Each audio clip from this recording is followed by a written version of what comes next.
The sun had barely crested the jagged horizon when I rode into the town of Dry Creek. Dust clung to my boots, and my horse's flanks heaved under the morning chill. The town was mostly empty, the kind of place where even the wind seemed hesitant to stir. I'd heard whispers of a cabin auction, an abandoned place said to be worthless, a shack falling to rot, but cheap enough that even a man like me, worn thin from bad cattle seasons and harder luck, could afford it. 12 cents. That was the starting bid. 12 damn cents. The auction had drawn more curious eyes than I'd expected.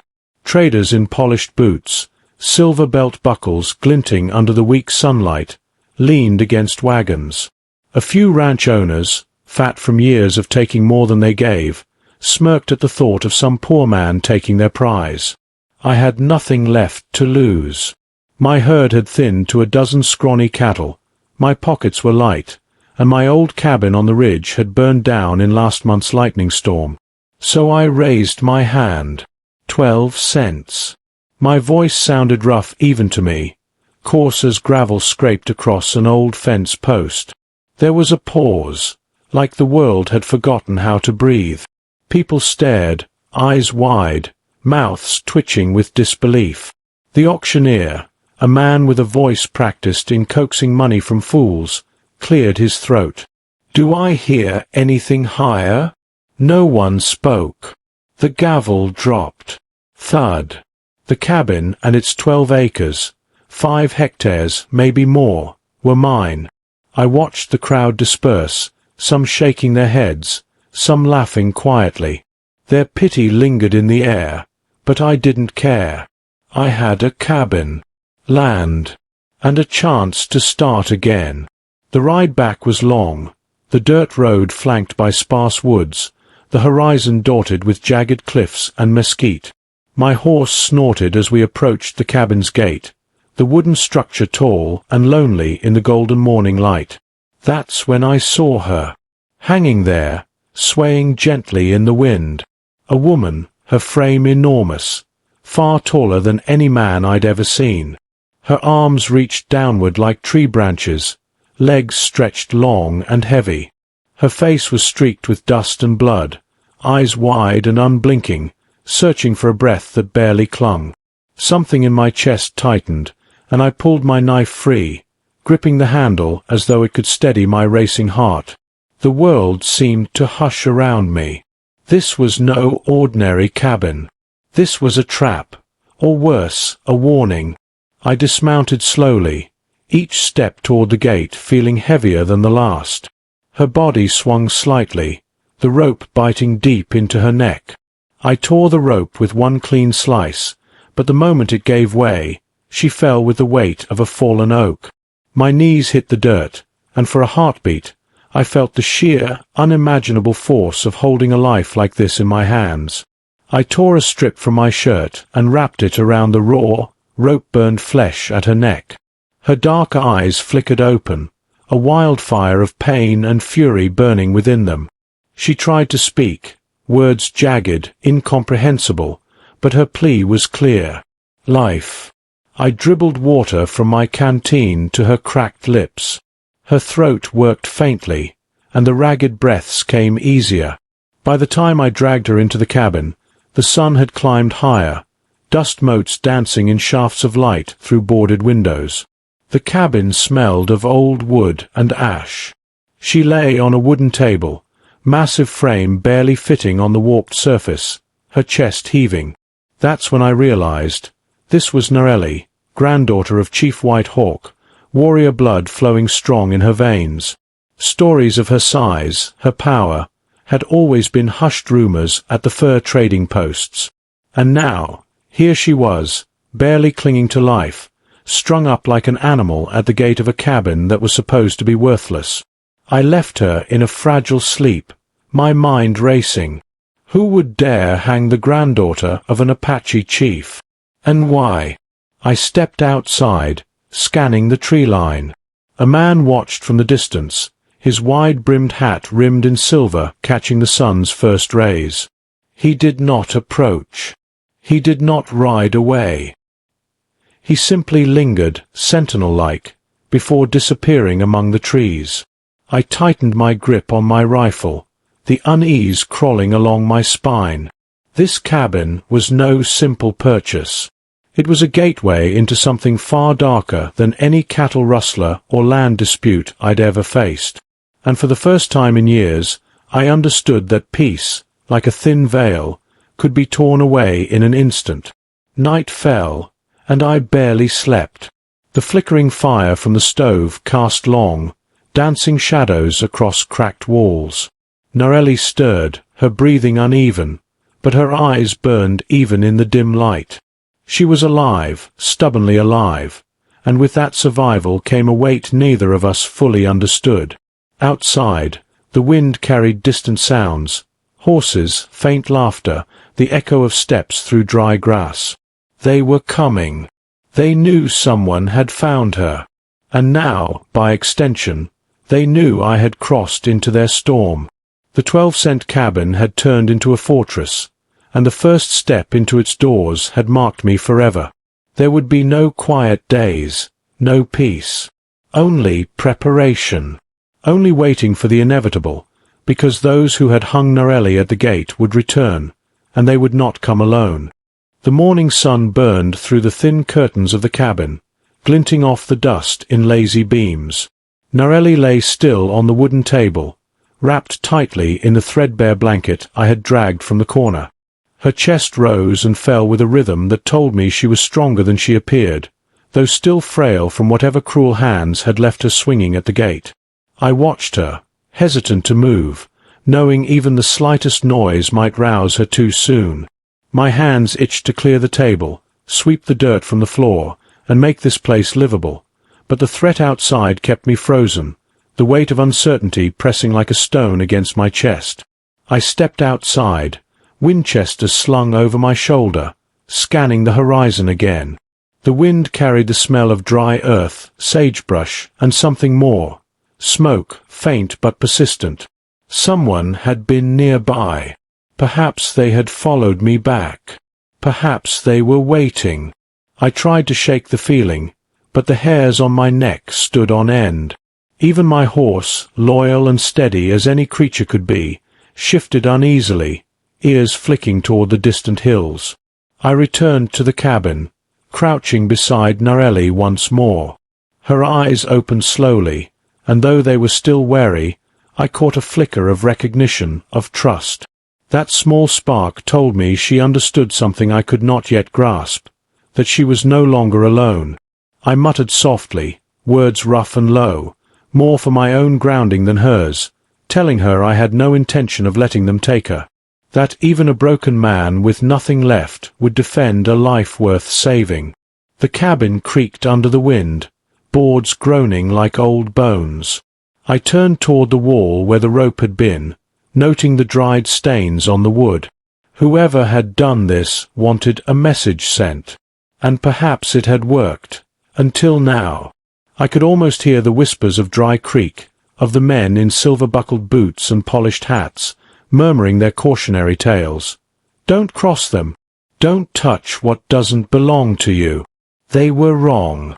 The cabin was mine now, by purchase or by blood, and I had no intention of backing away. I spent the day moving what little supplies I had brought from town. Buckets of water, a sack of hard bread, the few coins that remained in my pocket. Narelli's breathing became steadier, each sip of water and nibble of bread pulling her further from death's edge. I thought of the stories I had heard at fur trading posts, the tales of White Hawk, of a chief whose blood ran thick with warrior pride, whose descendants bore the strength and spirit of a mountain. Narelli was more than a story. She was a living reminder that even the smallest gestures, the smallest acts of defiance, could ripple through generations. I did not notice the sun dipping behind the cliffs until shadows stretched long across the cabin floor. The first sound came from beyond the tree-line. Horses, quiet but numerous, hooves scuffing the dirt, faint jingles of metal as riders moved in careful formation. My heart beat faster, a drum echoing through my chest. Fletcher! I knew it. And whatever men he had brought, They would be ready to do exactly what they had done before: hang, threaten, and kill. I crouched beside Narelli, brushing a lock of dust-covered hair from her face. She met my gaze, silent, understanding what was coming. No words were needed. Together, we prepared. I shoved a heavy table against the door, checked the old lock, and placed my Winchester in reach. She lifted herself slowly, her broad shoulders rising like twin peaks beneath the blanket. In that instant, the air seemed to shift, the wind no longer a gentle breeze, but a herald of the storm barreling toward us. Night fell in thick darkness, the only light flickering from the stove and a single lantern I had managed to light. The sound of hooves grew louder, voices carrying over the open plains. I counted them in my mind, 8, maybe 10 riders, all moving with the precision of men who had done this before. Fletcher's voice called out then, sharp and mocking, echoing across the hills. "Gideon Hale, come out and speak like a man. That cabin belongs to me now." I spat in the dirt and tightened my grip on the rifle. My life had been small, unremarkable, but this night had already changed everything. This cabin, this woman, the secrets hidden in its floorboards, they were a test, and I was unwilling to fail. A window rattled. A small stone kicked against the frame. Narelli moved beside me, steady, massive, her eyes scanning the shadows. I could feel the tension coiling in my chest, ready to spring. This was no longer about survival. This was about justice. About standing against men who believed their wealth and power could buy silence and fear. The first shot came, ringing against the wooden walls, splintering the old boards. I fired back instinctively, a flash of lead slicing through the night, cutting one man down before he could reach the door. Narelli rose beside me, her hands gripping the revolver I had handed her. She fired once, twice, and the air seemed to crack with the force of her strength. The men flinched. Their confidence, built on brutality, wavered under her presence. I realized then that this night would define everything. The 12-cent cabin, worthless to the world, had become a crucible. Every decision, every moment, every breath was a choice between surrendering or standing firm. And surrender was not an option. Not while Narelli lived, not while the truth of the stolen land and corrupted power still lingered beneath these wooden floors. As the men regrouped, voices shouting, torches flaring against the darkness, I understood something vital. They had underestimated us. They had seen a frail girl and a weary rancher and assumed weakness. They would learn, soon enough, that courage was not measured by size, coin, or reputation, but by the willingness to stand when everything else demanded you kneel. The night stretched on, every sound outside amplified, every shadow a potential threat. And yet, for the first time since I had arrived at this cursed cabin, I felt a measure of resolve. Whatever lay beneath these floorboards, whatever secrets had drawn Fletcher and his men, we would face it. Together. The storm was coming, and when it broke, the 12-cent cabin would be the last place they ever threatened. The night had fallen like a shroud over the prairie, thick and unyielding. The stars were pinpricks of cold light, distant and indifferent, as if the universe itself refused to intervene in the struggle below. Inside the cabin, Narelli moved with surprising quiet, her massive frame coiled like a spring, eyes sharp and alert. Every muscle in her body radiated strength, but her breaths were shallow, reminding me she was still healing. I had shoved the heaviest table against the door, wedged chairs beneath the windowsills, and stacked old crates into a makeshift barricade.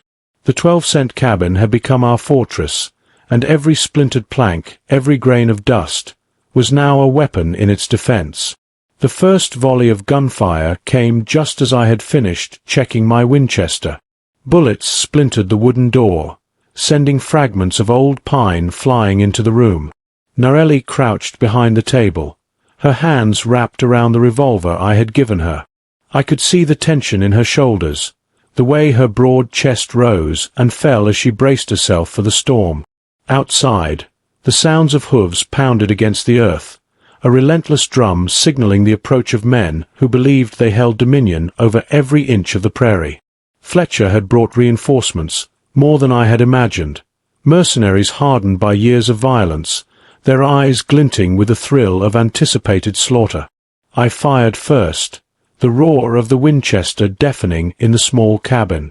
The flash of the muzzle lit up the interior like a lightning strike, and I caught movement in the shadows. One man down, body collapsing against the dry dirt outside. Narelli's turn came quickly. She rose from behind the table, her form impossibly large in the dim light, and fired twice more. 2 men fell. The room seemed to vibrate with the echoes of gunfire, the walls quivering as if the cabin itself had a heartbeat. Despite the chaos, I could not help but glance at Narelli. She was more than a survivor. She was a force of nature. Every shot she fired, every movement she made, carried the weight of her heritage, the blood of White Hawk running strong in her veins. Yet there was a fragility too, evidence of the violence that had been inflicted upon her, the rope burn still raw, the bruises darkening across her shoulders and arms. I realized then that our fight was not just for survival, but for justice, for a truth long buried beneath greed, corruption, and cruelty. The attackers tried to flank us, moving cautiously under the cover of the tall grass and shadows. I caught the glint of a silver buckle, recognized it instantly. Fletcher himself. He advanced, pistol raised, voice ringing out over the din, "Gideon Hale! Surrender the cabin and the girl, and I might let you live." The words were hollow, carried only by bravado. He did not know the weight of what he had walked into. He did not know that 12 cents had bought him a reckoning far beyond his comprehension. I rose, stepping from behind the barricade, Winchester raised. "This cabin is mine," I shouted over the roar of gunfire, voice rough and unsteady yet filled with a certainty I did not fully feel. "And anyone who lays a hand on her will pay in blood." Narelli's voice joined mine, rising above the chaos. She was massive, unyielding, a mountain in human form. The first of Fletcher's men faltered as she stepped forward, revolver aimed, eyes aflame with defiance. I realized then that fear was a tool we both wielded. Just as the attackers had underestimated her, they had underestimated me. And that mistake would cost them dearly. Outside, the attackers regrouped, firing sporadically, trying to find a weakness in our makeshift defenses. I could hear them shouting orders, voices sharp, commanding, yet tinged with panic. They were used to fear bending to their will. Here, it did not. We had turned the tables. Every board I had stacked, every table wedged, every scrap of barricade became a line in our battle, a line they dared not cross. Then came the noise I had been dreading, the distant drum of hooves, faster now, closer, louder. Reinforcements, or perhaps allies we had not yet seen, thundered across the plains.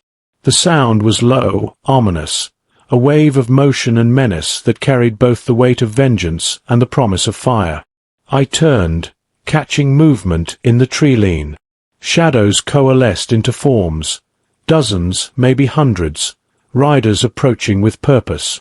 I caught Narelli's eye, and in that moment I understood our situation fully. We were no longer alone. The granddaughter of White Hawk was a symbol, a beacon, and now the people she represented were coming. The tide was shifting. Fletcher's men would soon learn that their arrogance, their cruelty, had brought them into a storm that would not be stopped by bullets alone.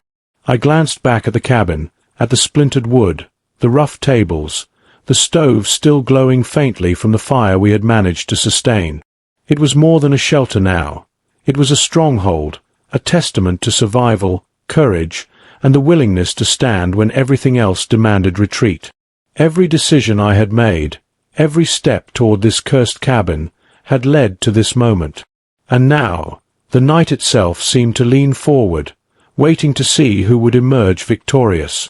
I raised my rifle again, preparing for the next wave. Narelli mirrored me, a silent promise in her stance. This was far from over. Fletcher had underestimated us, as so many had before, and soon he would discover that the smallest choice, a 12-cent cabin, a single act of defiance, could ignite a reckoning powerful enough to challenge even the most corrupt of men. The first of the riders broke from the shadows, and with them, the full fury of the prairie came alive. The wind carried their war cries, the sound of hooves pounding like thunder across the earth. I tightened my grip, muscles coiled and ready, as the night became a canvas for the battle we were about to paint in fire, smoke, and blood. The night had thickened into a suffocating blanket over the prairie. The first wave of Fletcher's men had faltered, taken down by the sudden force of our combined resistance, but the sound of hooves in the distance told me it was far from over. I crouched beside Narelli, her massive frame pressed against the table, revolver in hand, eyes burning with the fierce light of survival. She was steady now, chest rising and falling like the swell of the land itself, and for the first time I felt the fragile thread of hope tighten into resolve. The attackers regrouped, moving with careful precision. Torches bobbed in the darkness, casting twisted shadows that danced across the cabin walls. I could hear Fletcher's voice, sharp and taunting, carrying across the clearing. "Step aside, Hale. You can't stop what's coming." He believed himself untouchable, a predator convinced of his dominance. He had never seen a man who had nothing to lose, who would stake everything on a single act of defiance. I fired first, the roar of my Winchester splitting the night. The first man went down, landing heavily in the dry dirt outside. Narelli followed, stepping from behind the table, her revolver booming with authority. Every shot she fired carried the weight of generations, a bloodline of warriors long forgotten by most, but alive in her every movement. The cabin walls rattled with each gunshot, the air thick with smoke and dust, yet we remained steadfast. Then came the sound I had been waiting for, the distant thunder of hooves, growing louder, faster, closer. Shadows emerged from the darkness, riding across the prairie with precision and purpose. I recognized the shapes immediately. Apache warriors, mounted and fierce, their presence a living extension of Narelli's bloodline. Their war cries cut through the night like blades, and the attackers faltered, confusion rippling through their ranks. They had expected a weak girl and a worn rancher. Instead, they were facing a storm of flesh and steel, and their confidence began to crack. I motioned to Narelli, and together we worked toward the cabin's center. I could not ignore the heavy floorboards, the subtle irregularity in the wood that caught my eye when the firelight shifted. There had to be something beneath them, something valuable enough to draw Fletcher's wrath. With every crash of gunfire outside, my hands moved to pry the boards loose, sweat and smoke coating my skin. Narelli remained beside me, her gaze alert to every sound, every flicker of movement outside. The first board gave way under the combined effort, revealing a hollow beneath the cabin floor. My heart pounded as I reached inside, fingers brushing against cold, rough leather. A chest. Heavy, iron-bound, its weight promising secrets long buried. I pulled it free, the lid creaking in protest, and the firelight glinted off metal corners as I pried it open. Inside, papers stacked high, brittle with age, bore signatures and stamps that made my pulse tighten. Judge William Crane. Governor Marcus Webb. Names I had only heard whispered in fear at Dry Creek. Narelli leaned over my shoulder, her dark eyes wide, scanning the contents. Land deeds, government seals, forged documents, proof that vast swathes of Apache territory had been stolen, sold, resold, and covered up by men drunk on power and greed. I felt the weight of the discovery pressing down on me, the realization that the 12-cent cabin was far more than a purchase. It was a fulcrum of justice waiting to tip. Outside, the attackers surged again, driven by desperation. Torches blazed, casting hellish light across the clearing. I fired, then reloaded, each shot precise, each one fueled by a determination that was no longer just for survival. Narelli stood beside me, towering and unyielding, each pull of the trigger a declaration. We would not surrender. The Apache warriors moved in closer, their formation tight, disciplined, a living wall surrounding the cabin. Fletcher's men were trapped, their numbers meaningless against the combined force of a man willing to die for justice and the descendants of a proud, unbroken people. I could see terror in their eyes now, the flicker of fear replacing the arrogance that had carried them this far. With every passing moment, I realized that the cabin was no longer a place of mere shelter. It was a crucible. Within its walls, the smallest choice, the tiniest act of courage, had ignited a battle that would ripple far beyond its boards. And as I stacked the documents carefully back into the chest, I knew the fight had only begun. Fletcher was not just a man. He was a symptom of a system built on lies, greed, and the silence of those too afraid to stand. I glanced at Narelli, seeing not just a survivor, but a warrior, a symbol of the truth buried beneath centuries of injustice. Together, we would not only survive the night, we would confront the rot at its source. Fletcher's arrogance, the stolen lands, the forged documents, all of it would see the light. The prairie had a way of swallowing lies, and justice, like fire, always found a path. I tightened my grip on my rifle, heart hammering, and glanced at the hollowed floor once more. The documents were safe, for now. But the night was far from over. Fletcher had underestimated us. The Apache had underestimated us. And in that moment, I realized something I had long forgotten. Even the smallest act of defiance could become the seed of a reckoning that no man could ignore. The first flames leapt into the sky before I could fully brace myself. Fletcher had thrown torches into the dry grass surrounding the cabin, and the prairie seemed to catch fire in an instant, the wind carrying sparks like angry whispers across the clearing.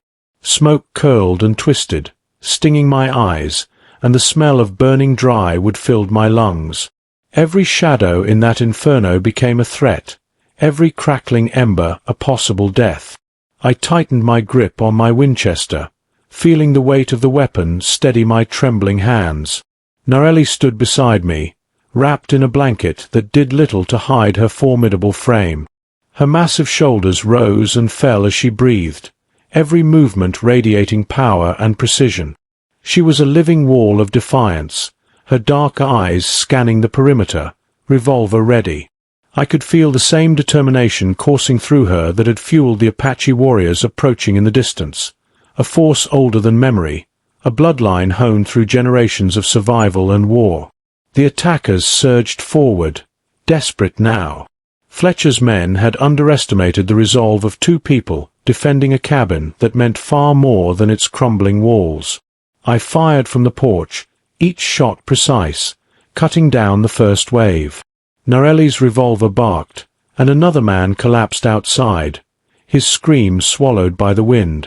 The Apache warriors, forming a crescent around the cabin, descended upon the attackers like a tide of steel and fury. Hooves thundered, spears glinting, voices raised in the language of the land, their war cries cutting through the chaos.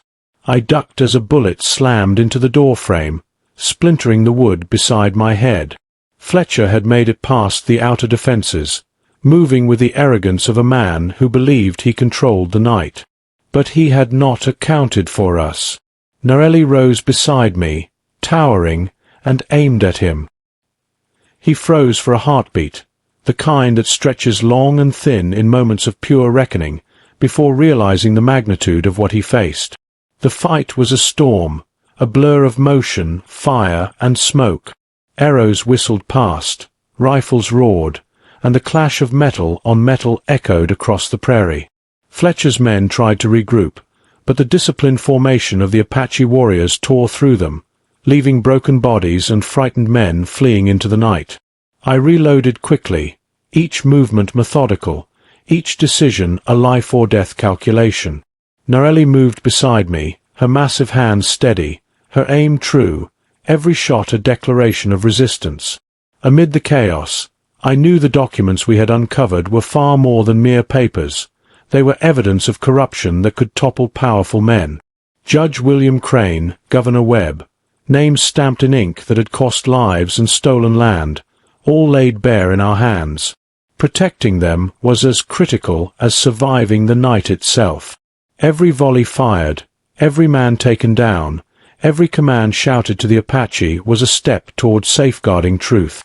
The fire raged, surrounding the attackers, forcing them into narrower paths and exposing them to our defensive line. I caught movement near the corner of the cabin, one man trying to sneak behind us. A shot rang out, and he fell silently, the smoke masking the smell of gunpowder and fear. Narelli's presence alone seemed to shift the tide. Men faltered when they caught sight of her towering frame, her fierce, unwavering gaze. Her body, once a victim of cruelty, had become a weapon, her defiance a shield for the innocent. I moved back toward the floorboards, glancing at the chest containing the documents. Fletcher could see them as a threat, yes, but so could every corrupt official whose greed had been recorded in ink. They had underestimated the weight of justice in the hands of those willing to fight for it.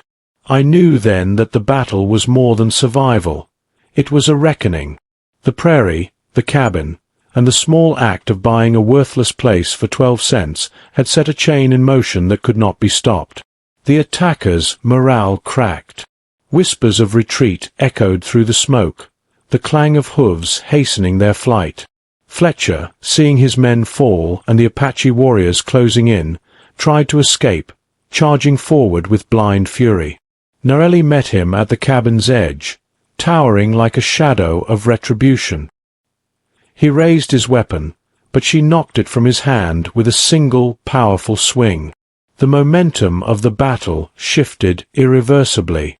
I felt a grim satisfaction, tempered by the knowledge that this was far from the end. Fletcher had been a single instrument of a greater corruption, a symptom of a deeper sickness rooted in greed and deception. But for now, the cabin stood. The documents were safe. And Narelli, fierce and unyielding, stood beside me, a living testament to the power of courage and resilience. Smoke and fire painted the prairie in shades of red and gold. I glanced at Narelli, her chest heaving, eyes sharp, yet alive with a fierceness that demanded respect. Together, we had survived the first wave. But I knew the storm was far from over. The night had revealed our strength, but it had also exposed the depth of what we were up against. The 12-cent cabin had become more than a shelter. It was a fortress of truth, defiance, and justice. And standing beside Narelli, I realized that even the smallest act, a single hand raised, a single shot fired, a single rope cut, could ignite a fire that no man could quench. Fletcher had learned the hard way that greed and cruelty had consequences. And the night was far from finished. The night had finally begun to quiet, though the embers from the burning grass still glowed like dying eyes across the prairie. Fletcher and his remaining men had fled, or perhaps retreated, but their absence did not bring peace. I knew the danger was far from over. Their retreat would only be temporary. Greed and desperation would always bring them back, and next time they would come better prepared. Narelli and I moved carefully through the cabin, the air thick with smoke and the lingering scent of gunpowder. Her eyes, dark and vigilant, scanned every corner, her enormous frame bending with a surprising grace as she helped me stabilize the chest of documents. I set it in the center of the cabin, the old wood floor creaking beneath its weight. Every paper, every seal, and every signature represented decades of lies and stolen land. I ran my fingers across the topmost documents, the ink faded but still readable. Judge William Crane, Governor Marcus Webb, their crimes laid bare in black and red ink. Narelli crouched beside me, her powerful hands resting on the chest. "They will come back," she whispered, her English rough but clear. "They will not let this truth live." I nodded, understanding exactly what she meant. The documents were more than paper. They were a threat to men who had built entire lives on corruption and the silence of the weak. Every action we took from this point forward had to be deliberate, precise, and unyielding. We spent the next hours fortifying the cabin further. Tables were stacked against the windows, chairs wedged into corners, and the old stove became a makeshift barricade. I moved quietly, listening to the wind rustling through the surrounding trees, every crack of a branch or distant howl setting my nerves on edge. Even with the Apache warriors nearby, I could not let my guard down. Fletcher's reach was long, and his men were trained killers, willing to do anything to protect the empire built on stolen land. As the first pale light of dawn stretched across the horizon, I took stock of our position. The documents were secure, the cabin fortified, and Narelli rested briefly, her massive frame slumped in exhaustion but still radiating the quiet power that had become our shield. I could feel the weight of the fight ahead, pressing down like a storm cloud ready to break. Fletcher would return, and when he did, he would bring every tool of corruption at his disposal. We had survived the first night, but the real test was coming. I moved toward the chest once more, carefully flipping through the documents. Payment ledgers, forged deeds, and the signatures of every corrupt official involved. The scale of the conspiracy was staggering. Entire swaths of Apache land had been sold multiple times, each transaction hidden behind layers of lies and intimidation. Samuel Hartwell, the man who had once owned this cabin, had discovered the truth and paid with his life. Now, it was up to us to ensure that his sacrifice had not been in vain. Narelli stirred, breaking my focus. Her voice was low but firm. "We need allies," she said. "The tribe must know. We cannot fight alone." I understood immediately. Even with the Apache warriors protecting the perimeter, the power of men like Crane and Webb extended far beyond the prairie. We needed every hand willing to stand for justice, every voice ready to speak against corruption. I mounted my horse later that morning, riding cautiously to the nearby villages to seek out those who might help. Narelli remained in the cabin, overseeing the Apache warriors and ensuring the documents were secure. As I traveled the rough dirt roads, I realized that the 12-cent cabin had become far more than a refuge. It was a spark, and now it was my responsibility to fan it into a blaze that would expose the corruption threatening the land. Every village I entered was wary. The people had heard whispers of Fletcher and his gang, of the stolen lands, of men disappearing without a trace. I spoke carefully, showing only hints of the documents, convincing enough to gain cautious support. Farmers, traders, and even a few lawmen agreed to aid us. Each one understood that this was not just a fight for survival. It was a battle for justice, for the truth, and for the future of the land itself. Returning to the cabin, I felt the weight of what lay ahead. Fletcher would not rest, and neither could we. The Apache warriors had doubled their watch, and Narelli had grown stronger, her presence a living warning to any who dared approach. But we were still outnumbered, and the threat of betrayal hung over us like a storm waiting to break. I looked at the chest, the documents inside whispering of the corruption we had to expose. Every name, every signature, every ledger entry was a thread in a tapestry of lies that had cost countless lives. And now, it was our turn to unravel it. I tightened my grip on the saddle straps, taking a deep breath, and mounted my horse. The prairie stretched before me, wide and wild, filled with danger and possibility. This was far from the end. Fletcher, Crane, and Webb would not rest. But neither would we. The 12-cent cabin had chosen us as its guardians, and we would not fail. Every mile I rode, every word I spoke, and every moment of preparation brought us closer to the moment when justice would finally claim its due. The prairie was quiet now, but the silence was heavier than the night had been. Every shadow seemed to shift with intent, every rustling leaf a potential threat. I rode slowly along the cabin's perimeter, Narelli's massive form standing sentinel on the porch, her dark eyes scanning the horizon like a hawk watching for prey. The Apache warriors had doubled their patrols, riding the tree line in silent arcs, their hooves making barely a sound against the soft earth.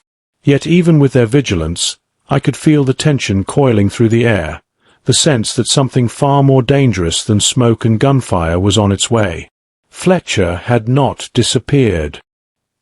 He had fled, yes, but only to gather more men, more firepower, more tools to crush what we had begun. He would return, relentless and ruthless, and this time he would not come alone. I thought of the documents, stacked carefully in the chest at the cabin's center. Every page, every seal, every signature was a thread in a web of corruption that reached far beyond our small corner of the prairie. Protecting them was no longer just survival. It was a matter of justice, of exposing a system built on greed and death. I moved back inside, dismounting and glancing at Narelli. Her massive frame had become a comfort and a warning all at once.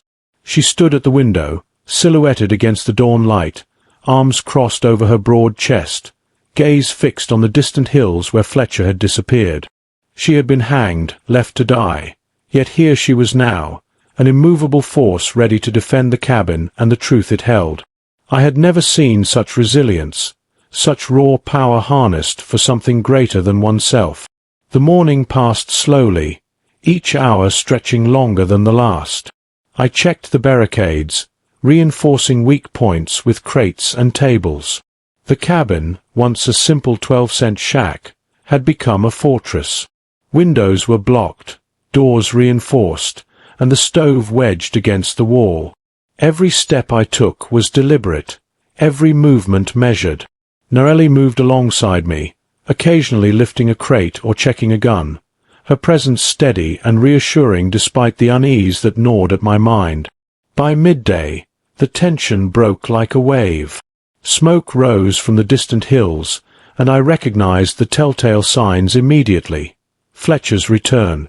Dozens of men rode forward, some on horseback, others carrying rifles and torches.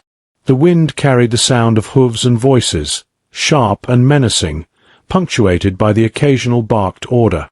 They had regrouped, trained their focus, and now they were coming for us.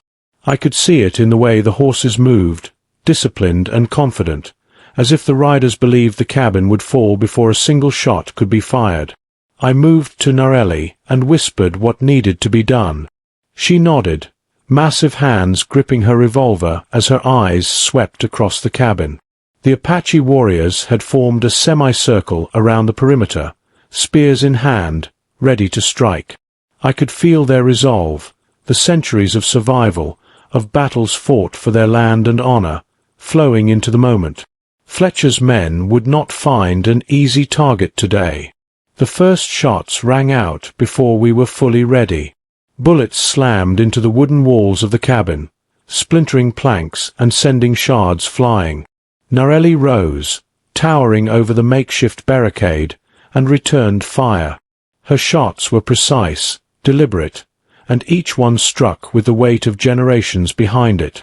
The Apache warriors surged forward simultaneously, riding from the tree-line, their war cries cutting through the air like knives. The prairie seemed to shake with the thunder of hooves, and for the first time I felt a surge of hope amidst the chaos. Fletcher himself emerged from the smoke, silver-rimmed hat gleaming, pistol in hand. He rode with the arrogance of a man who believed himself untouchable, but Narelli met him at the edge of the clearing. Her shadow stretched long and dark against the firelight, and I could see him falter for a heartbeat, the first crack in his confidence. I fired from the porch, aiming to distract him, while Narelli, a force of nature, closed the distance between them with terrifying speed. The battle erupted in full fury. Torches flared, bullets screamed through the air, and the clash of steel against stone and wood filled the prairie. Fletcher's men pressed forward, but the combined defense of the Apache warriors, Narelli, and myself held firm. Every inch of the cabin was fought over, every moment a test of endurance and will. I could feel my muscles burning, sweat and grime coating my skin, yet I pressed on, driven by the knowledge that these documents and the cabin's survival were worth every risk. By mid-afternoon, the tide began to turn. Fletcher's forces faltered, disoriented by the relentless Apache assault and the unexpected ferocity of Narelli's defense. I caught glimpses of men fleeing, fear finally overtaking arrogance. Fletcher cursed, his voice raw and sharp, as he tried to rally his remaining forces. But the cabin, once a forgotten shack, had become a symbol of resistance, and no amount of firepower could break the resolve now standing behind its walls. We pressed forward with every ounce of strength. Narelli's towering form blocked any approach, her revolver flashing with deadly precision. I moved strategically, keeping the chest of documents protected, firing at anyone who tried to breach the barricades. The Apache warriors, disciplined and fierce, ensured that every path was covered, every flank protected. Fletcher's men were running out of options, and I knew it was only a matter of time before the first cracks appeared in their lines. As the sun dipped lower, casting long shadows across the prairie, I realized the truth. The cabin had transformed from a simple purchase into a battleground, a beacon of justice, and a fortress of survival. Fletcher had underestimated us, underestimating the will of a man with nothing left to lose and a giant Apache warrior with fire in her veins. And the night ahead would prove that even the smallest acts of courage, a 12-cent cabin, a single rescued life, could ignite a force no man could contain. The sun sank low, burning the sky in streaks of orange and crimson as the prairie seemed to ignite beneath its last light. Smoke from the torched grass still curled into the air, but the attackers had begun to falter. Fletcher's men, fewer than before, skidded across the uneven earth, unsteady in the face of the relentless defense. The Apache warriors, mounted and disciplined, pressed forward with unwavering precision. Their spears and rifles moved in a deadly rhythm, cutting off escape routes, driving the remaining men toward the burning patches of prairie, where the fire swallowed those who hesitated. Narelli moved like a force of nature through the chaos, her massive frame unyielding, her eyes dark and sharp. I watched as she grabbed a man who tried to flee past the porch, flipping him over her shoulder with a strength that made my chest tighten in awe. Her revolver barked repeatedly, each shot finding its mark with terrifying efficiency. She had become the guardian of the cabin and the chest of documents, a living barrier no man dared challenge. The air was thick with gun smoke, dust, and the iron tang of blood, yet through it all, her presence commanded order, fear, and respect.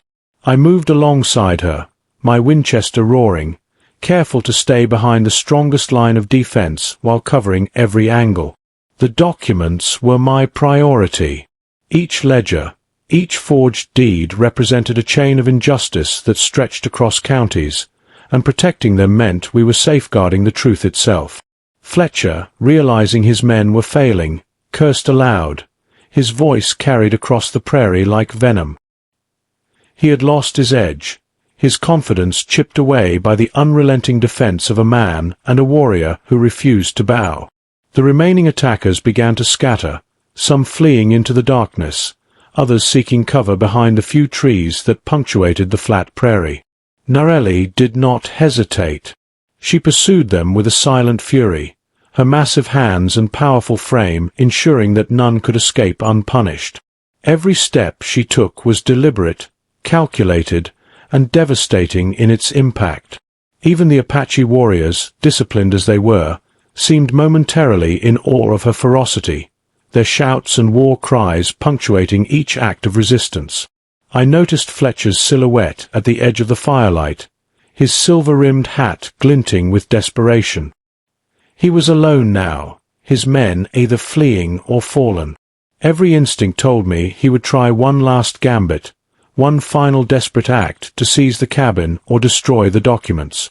I steadied my rifle, aiming at the moment he might make his move. Narelli's eyes, ever watchful, flicked toward him, reading him with uncanny precision. She didn't need words. Her body alone was a warning. Fletcher's confidence faltered, and for the first time, I saw fear creep into his posture. Then came the wind, carrying with it the distant sound of hooves approaching, faster and heavier. The Apache reinforcements had arrived. Hundreds of riders emerged from the horizon, their silhouettes dark against the dying sun, forming a crescent that would trap anyone foolish enough to challenge them. Fletcher's men, wherever they remained, now had no escape, and Fletcher himself realized the hopelessness of his situation. The chest of documents, the cabin, and the small group defending it had become untouchable. I could feel the tension shift. The battle was turning decisively in our favor. Fletcher attempted to retreat, but Narelli blocked his path with the effortless might of a force of nature. Her arms were like steel bands, her stance unbreakable, and her gaze locked on him with a silent promise. He would not leave the prairie alive. The Apache warriors surged, a living wall of hooves, spears, and rifles, driving the remaining enemies into a final corner of the clearing. The firelight reflected in their eyes, illuminating the unyielding determination that carried centuries of history and vengeance. With Fletcher's men scattered and incapacitated, the cabin and its contents were secure, for now. I moved to the chest, checking each document to ensure nothing had been tampered with. The scale of the conspiracy, the forged deeds, the stolen lands, all pressed down on me like a physical weight. Protecting these papers was protecting generations, securing justice that had been denied for far too long. Narelli approached, towering and imposing even in the twilight. Her breathing was heavy but controlled, each movement a testament to her power and resilience. She knelt beside the chest, placing her massive hands over it, as if to guard it with every ounce of her being. I could feel the bond forming between us, a shared understanding that the battle was far from over. Fletcher, Crane, and Webb were still out there, and their reach extended beyond the prairie, but we had the advantage now. The cabin had become more than a fortress. It was a beacon of truth, a rallying point for justice. As night fell fully, the prairie seemed to exhale, the wind carrying the faint smell of smoke, gunpowder, and earth. The Apache warriors tightened their perimeter, forming a circle around the cabin that no one would breach without consequence. Narelli and I moved inside, closing the heavy doors and securing the windows, every creak of the wood a reminder of the fragility of our defense. Yet, within that small cabin, a sense of grim satisfaction settled over me. The first wave had been repelled. The documents were safe. The truth was still in our hands. But even as we took a moment to catch our breath, I knew the storm was far from over. Fletcher was not the mastermind. He was a single piece of a much larger puzzle. Crane and Webb, the architects of this stolen empire, were still out there, and they would not rest until every witness was silenced. The cabin, bought for 12 cents, had become the center of a fight that could topple men in power, shake the foundation of counties, and restore what had been stolen. I glanced at Narelli, seeing the fire still burning in her eyes, the same fire that had driven her through unimaginable torment and now fueled her determination to protect her people. Together, we had faced the first storm. The next challenge would be far greater, but the resolve within us was unbreakable. Fletcher might have underestimated us, but the real test was yet to come, and when Crane and Webb arrived, they would learn the true cost of greed in the face of justice. The night had finally settled over the prairie, but sleep was a luxury neither Narelli nor I could afford. Every shadow beyond the cabin's walls seemed to whisper threats, and the distant rustle of horses reminded me that Fletcher's retreat had not ended the danger. The Apache warriors maintained their vigil, circling the cabin silently, their spears sharp and ready, eyes glinting in the firelight. I knew that the real battle was still ahead. Crane and Webb were the masterminds, and they would stop at nothing to silence us and reclaim the stolen documents. We gathered around the chest of deeds, maps, and ledgers spread across the cabin's floor. The extent of corruption was staggering. Entire tracts of Apache land had been sold multiple times, hidden behind forged signatures and falsified government seals. We had proof of bribery, of manipulation, of years of exploitation. The documents alone could bring down the men who had profited from blood and lies. Narelli traced her massive fingers over one ledger, her eyes sharp and calculating. "We need a plan," she said in her low, measured voice. "These men have power. They will not come alone." I nodded. Fletcher had been just a pawn. The real threat lay in Crane, the judge whose rulings had legitimized stolen lands, and Webb, the governor whose greed had corrupted the system. To face them head-on without allies would be suicide. I mounted my horse carefully, glancing back at the cabin where Narelli stood like a sentinel. "We'll ride to the nearest settlements," I murmured. "We need witnesses, people who will testify. Farmers, traders, lawmen who have seen the consequences of their actions. We need allies who aren't afraid to stand against them." Narelli's gaze followed me, her dark eyes filled with fire and resolve. She understood the stakes. This was no longer just about survival. It was about justice, about exposing the rot that had destroyed generations of her people. The wind swept across the prairie as we rode, carrying the distant cries of birds disturbed by the approaching dawn. Every mile brought us closer to potential allies, and every step reminded me that the 12-cent cabin had become far more than a simple shelter. It was the spark of a movement, a fortress of truth against the overwhelming weight of corruption. Fletcher might have underestimated us, but Crane and Webb would soon realize that the smallest acts of courage could ignite the fiercest resistance. The settlements we visited were cautious at first. Farmers whispered of lost land, traders hinted at corruption, and a few brave lawmen agreed to aid us once they glimpsed the weight of the documents. By nightfall, we had gathered a small but determined force. Men and women who had suffered under Crane and Webb's greed now stood ready to fight for justice. The Apache warriors returned to the cabin, their ranks reinforced and disciplined, their presence a living reminder that the land itself would rise to protect the truth. We convened in the cabin's main room, maps spread across the floor, lanterns casting flickering light on every determined face. I traced routes, entry points, and escape paths, while Narelli outlined the perimeter defenses, her massive frame a constant reassurance.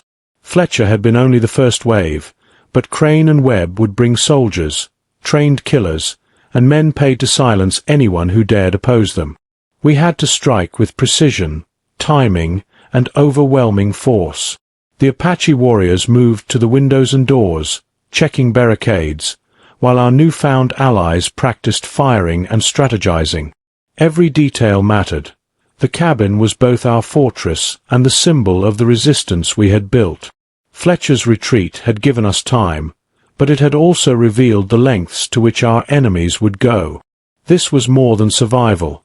This was the final stand, the culmination of courage, truth, and the relentless pursuit of justice. As dawn approached, I looked at Narelli.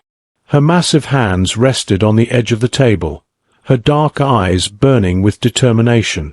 "Today," I murmured, "we end this." She nodded, her presence a pillar of strength. The men and women around us, both Apache and settlers, understood that the storm approaching was inevitable. We were ready. Crane and Webb would learn that a 12-cent cabin, a handful of brave allies, and the fire of truth could challenge even the most entrenched power. And when that confrontation came, it would not be mercy that determined the outcome. It would courage, strategy, and the unwavering will to stand for what was right. The first light of dawn stretched across the prairie like a pale warning.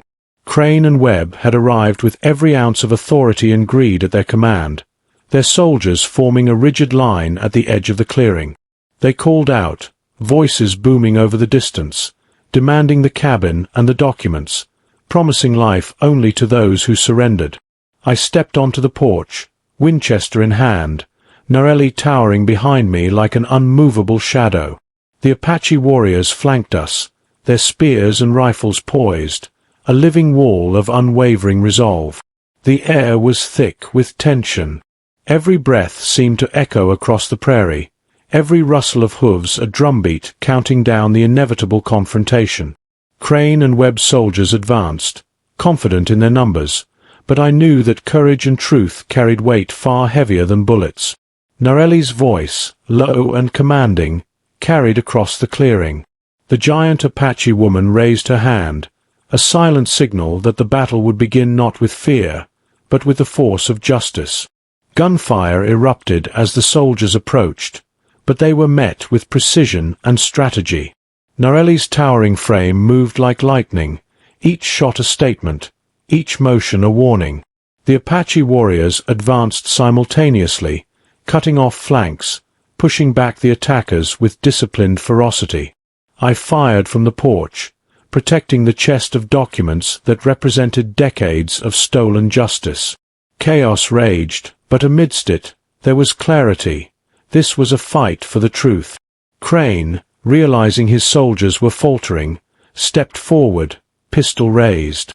Webb followed, their arrogance faltering in the face of the determined resistance. I leveled my Winchester, every finger tight on the trigger. Narelli moved forward, blocking any path they might take, her shadow stretching like the embodiment of vengeance and justice. The first shot struck true, and one by one, their men fell or fled, their confidence shattered by a force they had refused to respect. By mid-morning, the battlefield quieted. Crane and Webb were captured, bound, and facing the evidence of their own corruption. The documents were intact, every forged deed and bribe accounted for, every signature a testament to crimes that could no longer hide in shadows. The Apache warriors surrounded them, a living wall ensuring justice would be served. Narelli stood beside me, her presence towering, her dark eyes still burning with the intensity that had carried us through the fight. Weeks later, the news spread. The stolen lands were restored, the corrupt officials removed from power, and the 12-cent cabin became more than a symbol. It became a legend. Narelli, once left for dead at the cabin gate, now stood recognized for her courage and strength, a reminder that one person's bravery could ignite the flames of justice. I returned to the porch, rifle resting across my knees, watching the prairie wind ripple through the grass. The cabin, once an unassuming purchase, had become the center of a story about courage, choice, and the enduring power of truth. The 12-cent cabin had taught me something invaluable. Sometimes, what seems insignificant can become the fulcrum on which the balance of justice pivots. Every choice, every act of courage, no matter how small, has the power to change the world. And as I sat there, Narelli at my side, the wind carrying whispers of freedom through the grass, I knew that the fight for what was right was never over, but neither was the spirit of those willing to stand for it.